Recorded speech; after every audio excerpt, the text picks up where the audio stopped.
যুক্তরাষ্ট্র সফরে গিয়ে ইসরায়েলের প্রধানমন্ত্রী বেনিয়ামিন নেতানিয়াহু বলেছেন, তিনি ফিলিস্তিনিদের সঙ্গে শান্তি চাইলেও ভবিষ্যতে যেকোনো স্বাধীন ফিলিস্তিনি রাষ্ট্র ইসরায়েলের জন্য হুমকি হয়ে উঠতে পারে।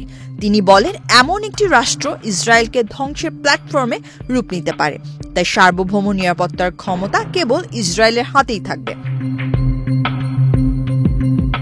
হোয়াইট হাউসে যুক্তরাষ্ট্রের প্রেসিডেন্ট ডোনাল্ড ট্রাম্পের সঙ্গে বৈঠকে নেতানিয়াহু এসব কথা বলেন। 2023 সালের 7 অক্টোবর গাজা থেকে ইসরায়েলি ভূখণ্ডে হামাসের হামলার প্রসঙ্গ টেনে তিনি বলেন, এই হামলাই প্রমাণ করে ফিলিস্তিনিদের হাতে একটি রাষ্ট্র গেলে কি ঘটতে পারে। দ্বিরাষ্ট্রীয় সমাধান সম্ভব কিনা এমন প্রশ্নে ট্রাম্প বলেন, আমি জানি না, এবং সাংবাদিকদের নেতানিয়াহুর দিকে দৃষ্টি দিতে বলেন। উত্তরে নেতানিয়াহু বলেন, ফিলিস্তিনিদের নিজেদের শাসন করার অধিকার থাকা উচিত, তবে আমাদের হুমকির মুখে ফেলতে পারে এমন কোনো ক্ষমতা তাদের হাতে থাকা উচিত নয়। তিনি বলেন, 2023 সালের 7 অক্টোবর প্রমাণ করেছে গাজায় একটি ফিলিস্তিনি রাষ্ট্র কেমন হতে পারে। তারা মাটির নিচে সন্ত্রাসের সুড়ঙ্গ তৈরি করেছে, ইসরায়েলি নাগরিকদের হত্যা করেছে, ধর্ষণ ও শিরশ্ছেদ চালিয়েছে, যা নাৎসি যুগের পর এত ভয়াবহভাবে দেখা যায়নি।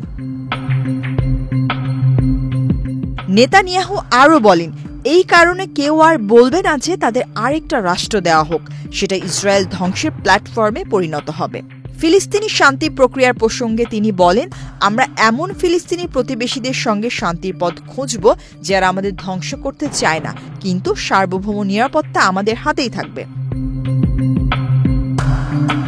তিনি স্পষ্টভাবে জানিয়ে দেন, মানুষ বলবে এটা পূর্ণ রাষ্ট্র নয়, আমাদের তাতে আপত্তি নেই। আমরা কখনোই স্বাধীন ফিলিস্তিনি রাষ্ট্র হতে দেব না, এটাই আমাদের প্রতিজ্ঞা। ফিলিস্তিনিরা পশ্চিম তীর, গাজা ও পূর্ব জেরুজালেম স্বাধীন রাষ্ট্র প্রতিষ্ঠার জন্য দীর্ঘদিন ধরে চেষ্টা করে আসছে। তবে ইসরায়েলি বসতি স্থাপন ও গাজার ধ্বংসযজ্ঞের কারণে অনেকেই ইসরায়েলকে শান্তি প্রক্রিয়া ব্যর্থ করার জন্য দায়ী করছেন, যদিও ইসরায়েল সে অভিযোগ প্রত্যাখ্যান করেছে।